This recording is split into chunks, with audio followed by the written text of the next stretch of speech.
today we are making Hannah's Banana Cream Pie. This is from a Joanne Fluke's novels, and this is the Banana Cream Pie Murder. So in order to do that one, you're going to need some pretzel sticks. And put about 3/4 of the bag in a Ziploc bag. You can also pulse them if you have an electric stand mixer. I just don't have one of those. But it is going to take about 3/4 of the bag. So I need a rolling pin, so I'm going to be hand doing this. The rest of you guys hopefully will have that stand mixer. You also need a cup of salted butter. We're going to melt it, and then we're going to spray the pan. If you have a spring foam pan, that's going to be the best option to use. I don't, and so we're just using a normal pie pan. We're going to push it up on the edges. The spring foam pan, the only reason that you'd be using that one is to make it prettier, so you can pop off the sides, have it look super gorgeous, and you can see that crust all the way up. You also will need a little bit of brown sugar to mix in, and then if you see, this is a great time to take your whipped topping out of your freezer. It does need to be thawed out to do the next portion. So at this point, we're just going to mash up our pretzels and get that crust made.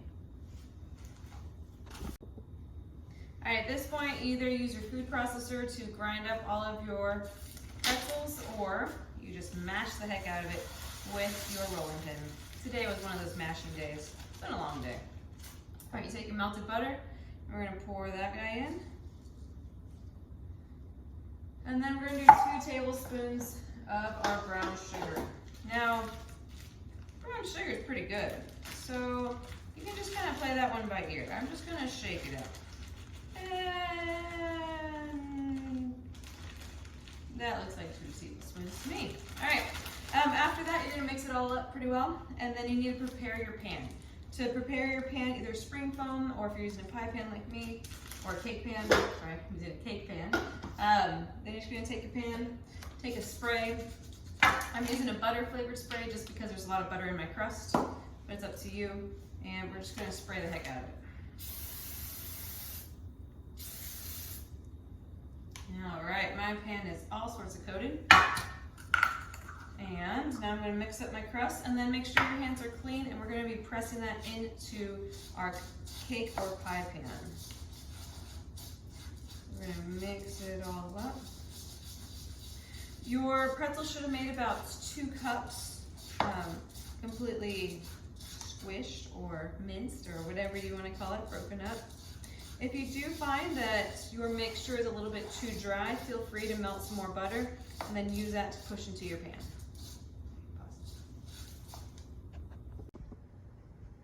All right, so the correct consistency is whenever you can push it into your hand and it kind of forms a little patty. So once you get there, after either adding extra butter or just mixing it really well, then I'm just gonna dump it into my crust, or into my pan.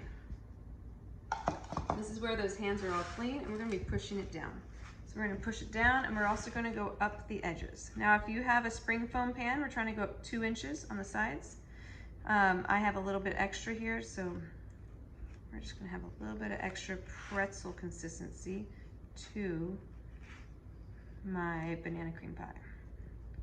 So you wanna push that down really hard. You kinda wanna be able to see, you see how this side is all nice and smooth, and it looks like it's really, really pushed in there.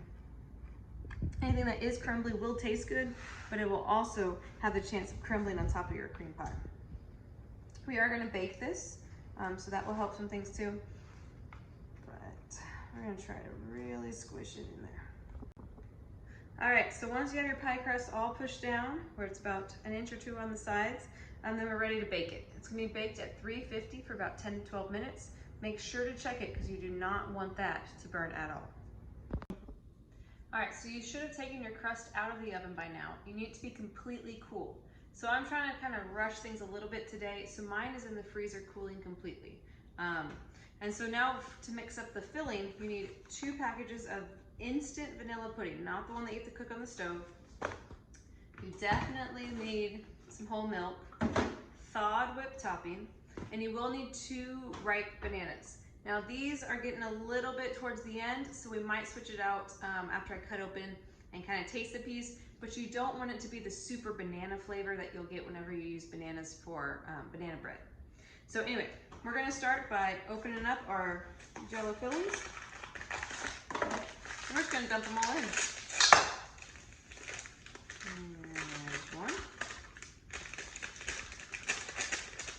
smells so good. I love sugar, so much sugar.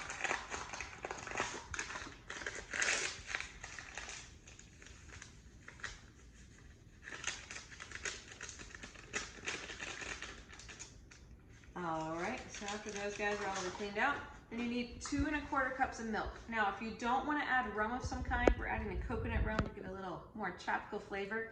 Then you're going to want to do 2 1/2 cups of whole milk. If you are going to add the rum, you want 2 1/4 cups of milk. So there's my 2.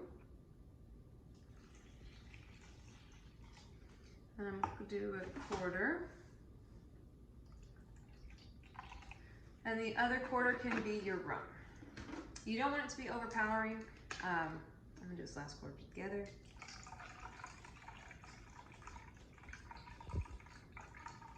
But in this house, we feel that liquor adds a little bit more fun to every gathering or experience. All right, so now is the least fun part. You have to stir, preferably by hand, for 2 full minutes. Ready, set, go.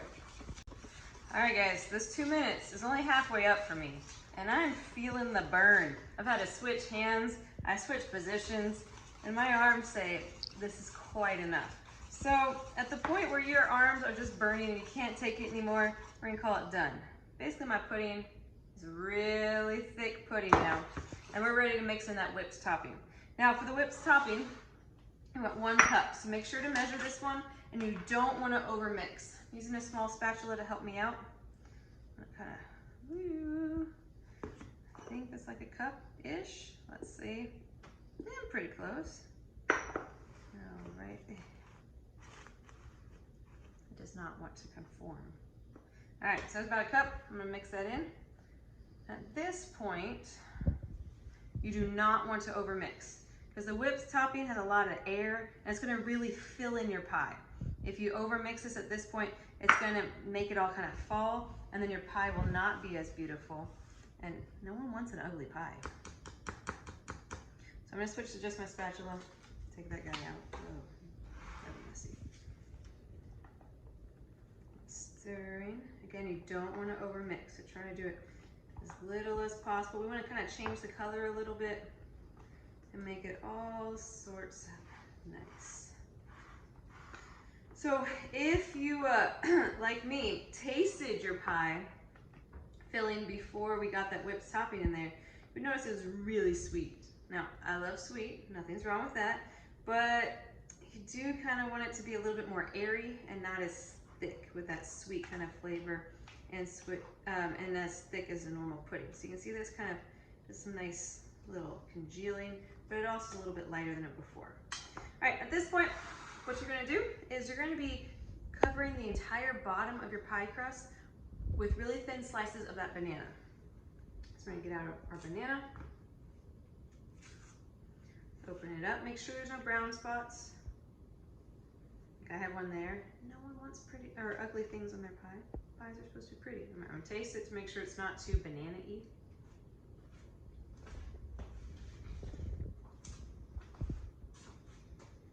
All right, I think it's good. So you're gonna cut this about a 1/4 inch thick. And we're just completely lining our pie with little tiny slices. All right, so now that I've covered the bottom with some bananas, we're gonna kind of scoop our topping in there. So if you have a spoon, you can do it by big spoon. I'm gonna kind of go for the more cake approach, or I'm just more scooping. You do want a rubber spatula though at the end because we're gonna smooth it out. So you're gonna be smoothing out your topping and then it's gonna go in the fridge to set. Now if you have a spring foam pan, we need it to set a lot. So we're gonna need it to set for at least 4 hours. If you have more of a pie or cake pan, kind of like I do, you can have it for a little bit less. But the idea is still to have the pudding set kind of into a hard glob, for lack of a better word, so that when you cut the pie, it comes out and it keeps its shape. So you always want it to look pretty. All right, so we're gonna smooth out that topping. And the next thing that we have to do, in case you're thinking ahead or looking ahead, or if you read that recipe, we're gonna be making a caramel topping next. Now you can buy an already made caramel topping, or you can make your own. So we're going to be making ours in this video. But for that caramel topping, you're going to be taking another cup of the thawed Cool Whip, so don't put it in the freezer yet. We'll be kind of peaking it and then adding a little bit of caramel to the top. All right, so once it's all ready, then you do want to cover with aluminum foil or wax paper. The idea is not cling wrap, because cling wrap is just going to get completely stuck. But to kind of tent it a little bit if you can, or just have it not all the way touch the entire top to make it stick to it. And then you're just going to cool that in the fridge for 4 hours. All right, the next part of our recipe is going to involve a caramel sauce. Now, making your own caramel is not very difficult. The first thing that you're going to need is 1 cup of granulated sugar. So you're going to pour that in. Now I have my pan already warming on a moderately high heat, so about a 6 for me.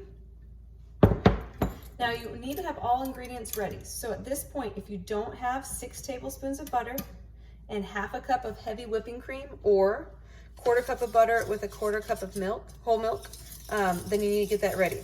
So you're gonna start stirring as the sugar begins to sort of melt. It's gonna melt from the outsides in. You need to make sure to have a big, at least 3-quart saucepan or pan, because whenever you add our heavy whipping cream, it's gonna foam up a lot.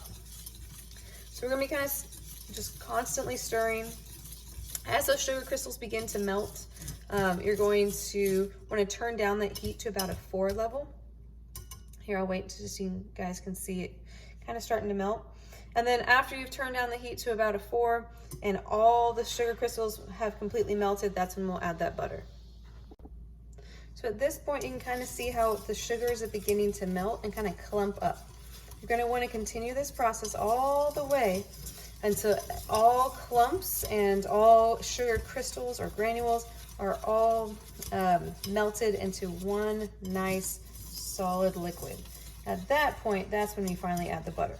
So once you start getting the little clumps, you do want to turn down your heat to about level 4, because again, we don't want to burn the sugar.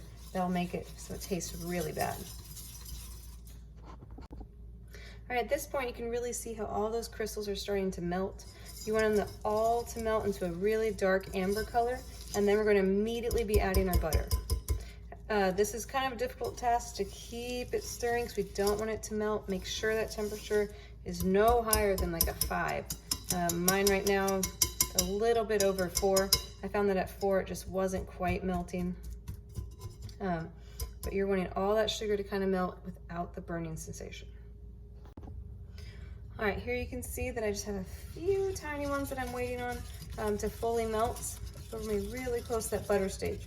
When you do the butter, you are gonna keep it on the heat. Remember, this is 6 tablespoons of butter to my 1 cup of sugar. I've achieved that dark amber color. And that toasting or the melting of our sugar is really what gives caramel its flavor. So there you go. You have a nice dark liquid in there. At this point, I'm going to add my butter. And we're just going to kind of whisk until it's all the way melted.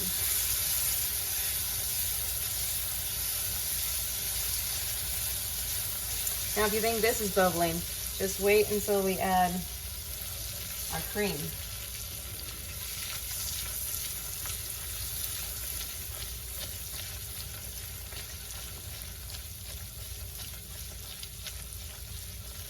So once your butter is all the way melted, you're going to be removing the caramel from the heat and counting to 3 and then mixing in my heavy whipping cream. So my butter's almost gone. It's about time for me to switch over. I'm gonna wait all the way for the bubbles to kind of die down, which they did. I'm gonna remove from heat, turn off my burner. I'm gonna count to 1, 2, 3, and then I'm gonna be slowly adding in my heavy whipping cream. It will foam a lot.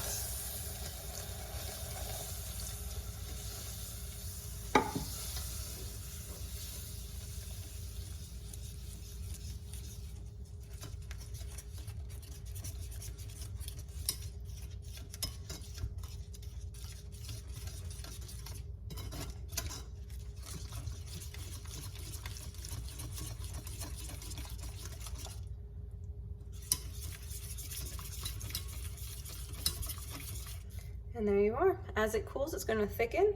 And that, my friends, is your caramel sauce that we're going to be using for the top of our banana cream pie. The best storage for this caramel sauce is going to be a mason jar or some sort of glass container. So you can transfer it to that while you let it cool all the way, and they'll be perfect for a recipe. Now, cleaning this pot is not a fun experience, so make sure you get lots of dish soap in there, add some water, and I put it back on that burner since it's still a little warm. It's going to aid in cleanup. Cleanup of caramel is not fun. Okay, I've taken the pie out of the fridge. It's been there, it's pretty well set. And so now I'm going to be making my caramel whipped topping. We need 1 cup of our whipped topping. Oh wait, that's all of it, that's crazy. So I'm going to put that all back in there. So your whole container of whipped topping should do your pie plus this frosting that we're going to do. So let me scoop that back in there. And I'm going to mix about 1/3 of a cup of my caramel sauce to it. Now, if you watch the video, I do show you how to make your own homemade caramel sauce. Mine's a little bit warm, that's why it's still a little liquidy. You can definitely cool it down. And so we're going to mix that together. And you're just making a whipped topping that has a little bit of caramel sauce in it. It's kind of your goal. So it's going to change the color slightly. You don't want to overmix by any means. And we're going to frost the top. It's kind of like I did before. I'm going to be pouring mine out. And I'm going to kind of just frost the top. So coat that whole top. If you have a spring form pan, it's a great time to get out of your spring form pan so you can really just show off all your layers and how beautiful it was. For the rest of us, we're going to get to this point, and then we're going to be kind of doing like a meringue where we're going to hopefully just try to pull up the tops or make it little swooshies. I am not good with the swooshies, but hopefully you're a little bit better with swooshies, like the little things. All right, so this is failing for me, but maybe you guys are a little bit cooler at this. So anyway, after you make your topping as beautiful as you want it by doing your little swooshy things, little flick ups, you're gonna put it back in the fridge to cool for another 30 minutes or so, and you can top it by drizzling a little bit more caramel sauce or whatever you want whenever you serve it. So the next time you see my pie, hopefully you'll have a beautifully cut slice, a little bit of caramel drizzle on top, and hopefully it tastes great. We'll let my husband be the judge.